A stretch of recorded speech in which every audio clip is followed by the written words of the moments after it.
আসসালামু আলাইকুম, welcome to my channel. আজকে আমি আপনাদের দেখাবো কিভাবে খুব অল্প সময়ের মধ্যে কাঁচা আমের জুস তৈরি করা যায়। গরমের দিনে একটু ঠান্ডা কাঁচা আমের শরবত কী যে শান্তি লাগে না বললেই নয়। এটা শুধু রিফ্রেশিংই না, বডির জন্য খুব উপকারী, গরম থেকে প্রোটেক্ট করে, এনার্জি দেয়। চলুন তাহলে শুরু করি।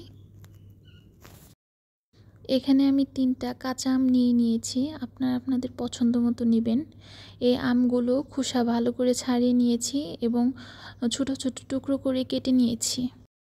ব্লেন্ড করার সুবিধার জন্য ছোট টুকরো করে কেটে নেওয়া ভালো।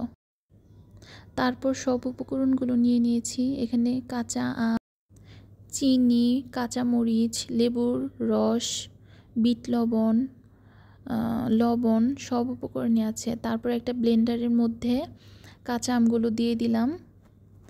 তারপর দিলাম কাঁচামরিচ,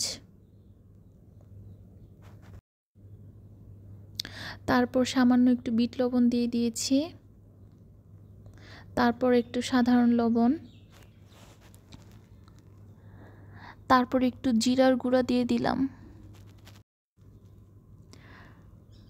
তারপর স্বাদ মতো চিনিটা আপনারা আপনাদের পছন্দ মতো দিয়ে দিবেন। তারপর একটু লেবুর রস দিয়ে দিলাম, এটা একটা আলাদা ফ্লেভার দেয়।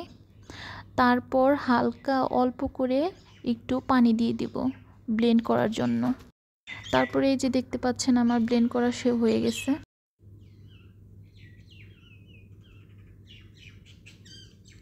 তারপর এই ব্লেন্ড করা জুসের মধ্যে আমি আমার পছন্দ মতো বরফ দিয়ে দিলাম ঠান্ডা করার জন্য। তারপর একটু ফ্রিজের ঠান্ডা পানি দিয়ে দিলাম।